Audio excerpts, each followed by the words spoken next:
Okay, we're back on. We were talking about Andy Griffith. Yes. Was it difficult to write for his character? Okay, Was it hard to write for the character, the sheriff? no. Any character that writes itself is not easy. It's easy to write, but very speedily with those guys. There was never a question of being dragged right on. Now, did Andy Griffith, was he very involved in the writing of the show? It varied. It varied. Sometimes he would come up to the seminar we'd have. As I mentioned, the writers come in, he invites 5 writers in. You recall him mentioning that. When the run was completed for the year, Aaron called in 4 or 5 of his veteran writers, which I was one, and toss in ideas in the air so they'd be ready for next year. Give them something to do over the summertime. You get a head start on next year, which they're always behind time. So he would invite other writers to come in, maybe 5 of them. We sit around throwing ideas back and forth. And I think we talked about this earlier, didn't we? No. There's another guy in here, 2 of my lines. Did Andy have much control over his writers? It varied tremendously. I think we used him, but I think he thought, as a writer, we resent anybody coming in. Directors are not allowed anywhere near the joint. And so we felt we didn't need too much help along. But every bit of help was helpful. He come in with the show once about, he saw in the newspaper that there was a cow thief going on down around Raleigh, and the way he was doing it, he was putting shoes on the cows. And that's the way they would make footprints in the mud. They would see shoe prints. They had cows walking around and he'd lead them away. We thought that was a funny idea of a cow. So I wrote an episode called The Cow Thief. And they're looking at these footprints in the mud. And the state cop there is being very patronizing toward the local cops. Say, we don't really need your help there. We're just chicken thieves. And Andy didn't really like that, but didn't say anything about that. But he had the idea to make it a show, so we made one. And the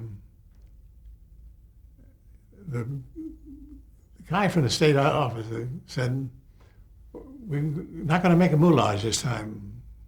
Moulage was a word I loved to use, and how many times you had a chance to say moulage. And Andy wandered over to Don to say they said not to make a moulage. Larry says, yeah, I suppose it's, to make a moulage with a moulage or 2. People like that better. The finest idea what it was. But so it was somebody using a word he hadn't heard about. So we'll make I think we'll make a interesting moulage. Come over, right over here, don't. He was what I noticed interestingly on the reruns, cigarette smoking. I never noticed that until we started writing some stuff. Totally, and then when we did return to Mayberry, we took the town drunk and made him into a good humor ice cream truck man. Because alcohol was no longer a funny subject. Homes were in great trouble, difficulty with it with people. Not longer a source of humor. I mean, so that's why we put the drunk and made him an ice cream man. And other things, yes, he would come in, he would get an idea, come in with a show like that. And he loved writing with the writers. Andy, Everett Greenbaum was a favorite of his, it was Jim Fitzell. They wrote some of the best shows they had there. And Andy just got a kick out of him, and they went back and forth. He would sneak into the writer's office. What are you doing? How you doing? Doing any good? I'll be right back here. So he was a part of the writing. What about Don Knotts? Talk about Don Knotts is a musician beyond trivial. You can't talk about him without bending down at the knee.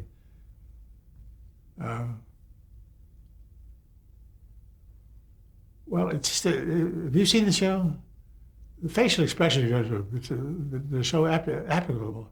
I'm not being nosy about this, but purse his lips and find.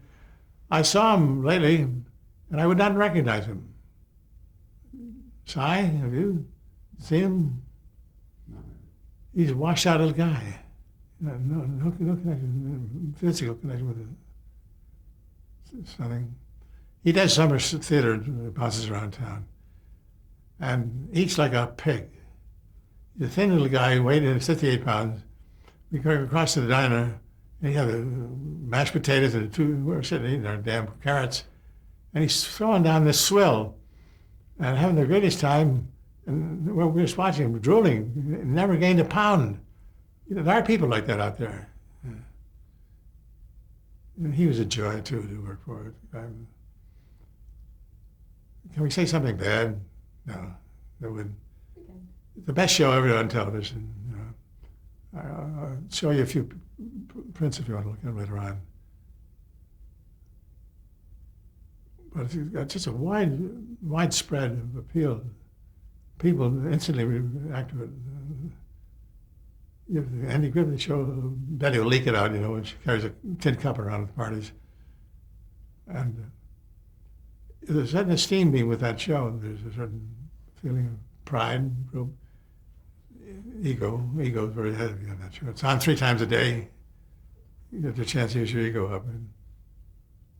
You talked about Don Knotts. Talk about his character, Barney Fife, and writing for that character. Well, the character would be whatever character they're not automatically made to be. He has to slip into that role, which is not unusual, I guess. But how to show he just knew instinctively the Rotarian, the backwoods guy that is full of knowledge. I knew the Pledge of Allegiance, we did it in school, knew it all the time. You're in no trouble, we'll just start in. So I said, give me a start. So I said, all right.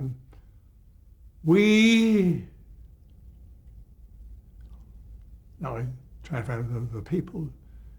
And you think people, we be the people of the people. Takes him all day, never gets it out, never finishes it, never does one word in it. But he's carrying this thing, this knowledge to a degree. That's just one side of him. We felt totally comfortable giving him any shows, any aspects. Writing, being a little clumsy in the office and back in the bookcase, breaking the glass and that. Carries a one bullet in his pocket, Whenever there's a siren call, he kept it all the time, hiding behind the bush, trying to find his bullet. There's a lot of story of Andy bailing out Don, inevitable to be on this character, but they'll have some subtle piece of business that's good for him. And I take a joy in looking at the old reruns. I don't see all of them because I don't get a chance to, but the ones I do see, they're especially Everett Greenbaum and Jack Nelson, they do. He did 21 shows. And the whole thing had an aura of success about it. You walk on the stage and you're feeling talented people are working here and doing a great job and having a good time. How can you do that? Now, were you there when they would film the show? There when? Were you on the set when they would film? On the set? No, writers are not really. The economy of the business was you drop one run, you're going to be working on the next script. And so on that too, again, what I'm talking about. Let's go on to talk about Ron Howard as Opie. Rock Howard? Ron Howard, who played Opie. The little kid. When I was a little kid? No, Andy's son on the show, Ron Howard. Yes.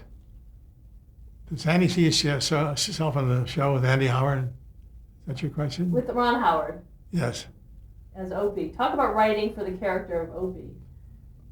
Well, we were lucky. We got Opie at a young, lovable age. In fact, in his first year, he didn't know how to read. His dad would read his scripture the night before. He had a wonderful stage presence with his mother and her father were always present. They were the nicest people you could imagine. And the kid turned out great playing baseball around. They got as much as an epic, got as much of a background they could have, as a normal kid at that age would go. And it took. Years later, I went to a Freddie Fox wedding, son's wedding. Ronnie Howard was there, and I hadn't seen him. So he came over and says, "Hi, Harv." Well, it's a little thing, but an actor who remembers your work for a good feeling. Everything was good about that show. Disgusting. Talk a little about the character of Aunt Bee. Aunt Bee, they sort of walked easily around her shadow. She was a woman of very harsh self-discipline. She's a marvelous actress. Marvelous. You don't realize that this gal is that good until you put her in something. You say, what can somebody do with making an apple pie? She made it work. A lot of things that came up that another actor might amplify on and so forth, or take a front step. She knows right where she belongs, and she's there. She's in the back away from it, being on too much. I have a tremendous feeling for her. People don't really say much, say Andy, but she was a gem. Howard McNear as Floyd. Oh, Harvey Bullock, the barber, you mean? I never knew him, except that I wrote a eulogy for him about a man I met in a barber shop. He's not with us anymore. He's finding another job where they're ending their sentences. You wouldn't fit in there at all. He's a great actor. He got the shakes and things he talked about. High expressions. It seemed corny in other people, but they were all fit, that nervous barber. Cut me a hair back there. He's great. He's great. Jim Neighbors as Gomer Pyle. Jim Neighbors. Somebody told Andy Griffith that there was a kid over in the Horn, I think it was a local beer hall, and Andy should go hear him. We hear this all the time, but maybe Cy went with him or something. They went to there and wait for the stage to come out. And they opened the curtain, and out came Jim. And he starts in with Ave Maria, the big Philly, Ave Maria, coming from this guy. It was a showstopper. And she gets into it deep, he stopped, and she says, "How about that?"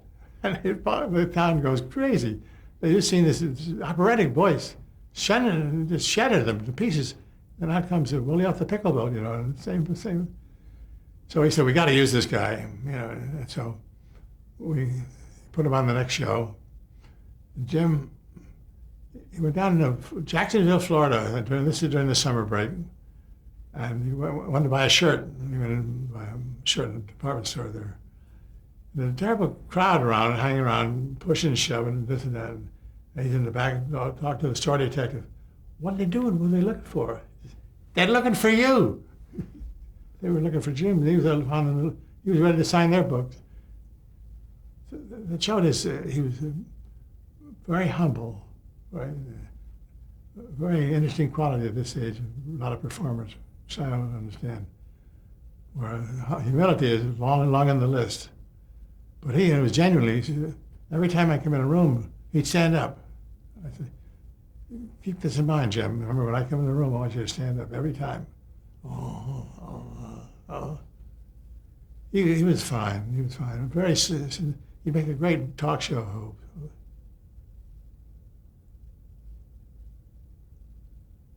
How about Sheldon Leonard and working with him? Sheldon Leonard was a giant. He was an executive producer, so it means he went to New York, I think, with a script for Dick Van Dyke show, wasn't it, Shy? they were ready to dump it, and he wanted them to keep it on the air, swearing by his own badge that this thing would work. And they kept it on, and it worked. It worked magnificently. Sheldon had a finger in the pie, but he only had so much pie to cover, so he wasn't deep in the work for any of them. But he needed that outdoor air, the outdoor shot at something. You're working down here, you're not realizing all the things that are happening. And he picked up those things, who should be in, who should be out. So he was a very knowledgeable guy. You feel so? Now talk a little bit about, you wrote some of these scripts with a partner and some without. How did that happen? It could not only happen with my partner, Ray Allen.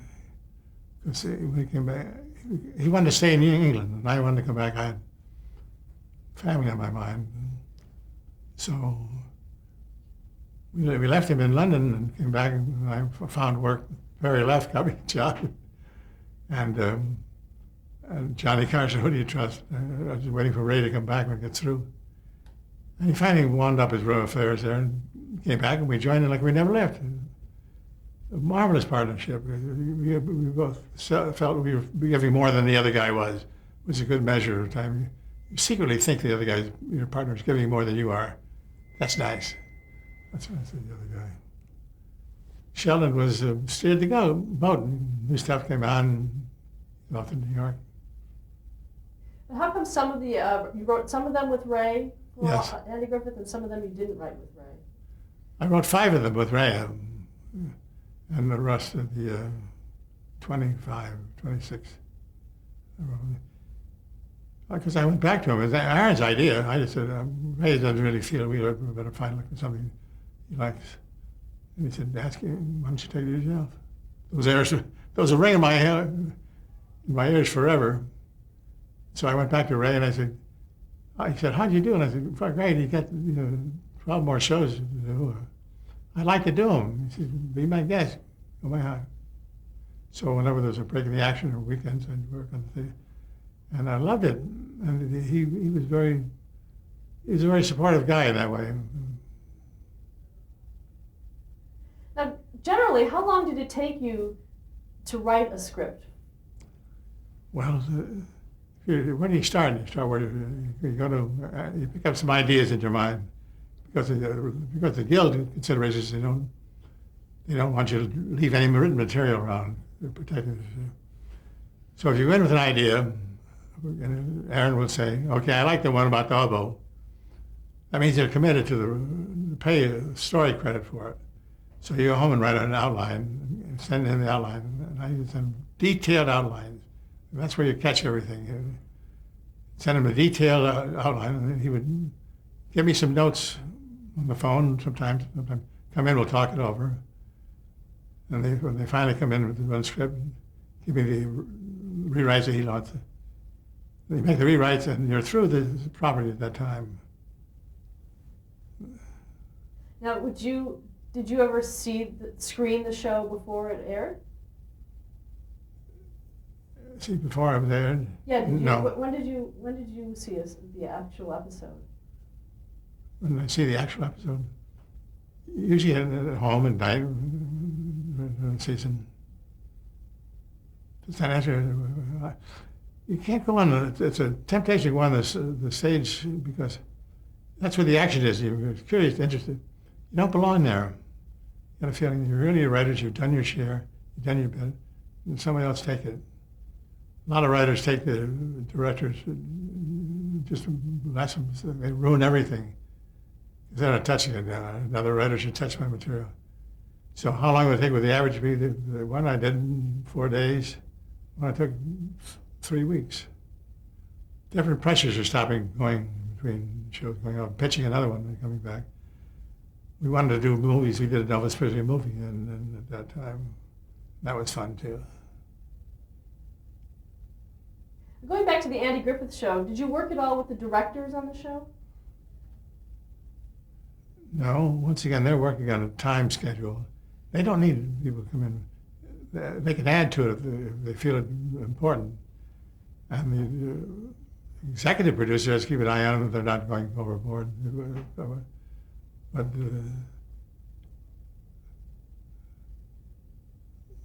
they're mainly done by the writing team who come and slip it under the door and run like I would.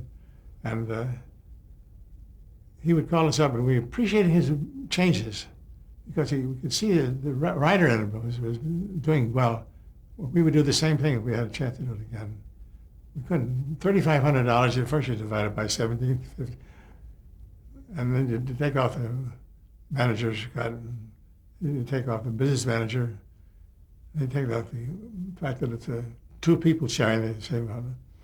It doesn't add up to a lot of dollars. You can't really lie on the floor much. You got to get out and push yourself to help. Get out, try and call for another help. Ray was the magic at that. He could smell where the money was and get on the phone. How you doing, Eddie? Filming. Can you use? Yeah, okay. It's a good show. So he would. Yes, we never missed a job in the whole 30 years we were there doing it. Never missed a deadline. Because we found in doing our work as producers, they would rather have the show in on time than have it with the work of a genius. They would rather have it work, but not to keep going back and forth on it and doing other things. They wanted a show that they could try. Frank Myers was a station chew thief. And he was the one who would okay this. The props for all the plays and coming up and where they would have to set the stage and where they have to be. All these things had to come out of it. So we were using an office temporarily at Desilu. And we would send him scripts we'd fix on. So we wrote a script on it and wrote what said, the forest fire is catching up to the boys on the end. But luckily the dam which burst at the end of the show, dams burst.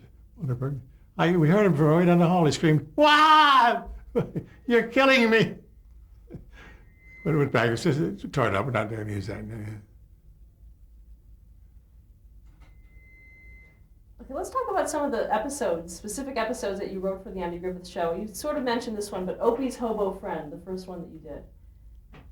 It was the first one I did, that's right. And what is your question? Where did that idea come from? I don't know. I used to like to write for old geezers, as I mentioned, and I liked an old fellow with a lot of personality. And we had this boy, Mr. Brown with an E, and little shows of class. He would say, "How do you want those hedges trimmed by the Buckingham Palace? A general shifting idea toward the other." I hope he's going crazy. But Sheldon loved that because he was giving some class.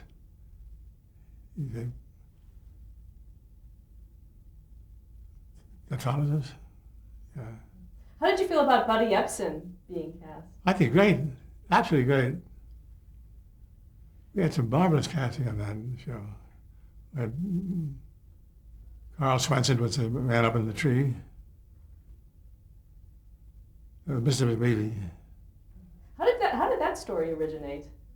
Mr. McBeevy, how did that start, that story? I don't know how that started. These show ideas sort of melt in your mind from one to the other. I can look at it, I can tell you what the story was and all about it, but I couldn't tell you the exact genesis of that story. Except with Larry Marks, it would have nothing to do with it. It's not going to let other people work in his story. Perfectly all right, Why was that? Fat Larry Marks, there's a writer, had written down the show, was invited into the seminar, and then we started pitching shows back and forth. But having a hoot, we come down and say, "Larry, we'll see you tomorrow." He said, "Tomorrow you'll see me. I'm not giving away my stories." Very possessive, this proprietary feeling. What's your honor? Okay, that's fine. Whatever you say. But that is the writer's province. He feels that nobody has to work with another writer or anything else. It should be his alone. So without getting very maudlin about it, we just, okay. The pickle story. Well, I told you the pickle story. What new can I tell you? Tell the story again. Oh, well, that's It's a long story for a staggering. You want to try it? Pick a story was circulated in one of the meetings, back and forth. Did enough to make it, the beginning of it sound, I'm sure, and then we put it aside and did others. And it came up to the pickle story, which we discussed earlier on, and several of us wanted to do it because it sounded juicy. And so Sheldon would hold up the page and says, who wants to do the pickle story? Freddie wanted to do the pickle story more than anything in life. And he goes, couldn't get it out. And his partner was sitting there writing on a notepad and everything. He's tapping him on his shoulder, doing it, going crazy, trying to get this pickle story out. Finally, Sheldon says, Harvey, you take it. And Freddie exploded. He says, for God's sake, you blew the pickle story. It doesn't travel. But we would laugh at stuff he would do. He would laugh too, the first one to do. A very good writer. That was Fred Fox? This is Freddie Fox. Yes. Talk about the story itself, how you wrote that script. Pickle? We're still some question. People write and say, you don't put that kind of stuff in a pickle story. I'll send you my story. You know, hundreds of labels for pickles. People, I got them from Betty. What do you put in? She said, I put in. I told them. I said, never use Angostura bitters. But she would, you know the story, she would make her own pickles, you know, and it tastes like store-bought. They taste terrible. And she got in the town fair. And they didn't want her to enter in the town fair because she was so terrible. So they bought a bunch of store-bought pickles, put them up in the closet. And then she says, I'm going to enter those in the closet. And then together they said, we can't allow this woman to get a contest over store-bought potatoes, pickles. So we had to find a way to eat 8 pickles jars. So eating pickles night and day, down and stop and put us on the street and say, happy Mary,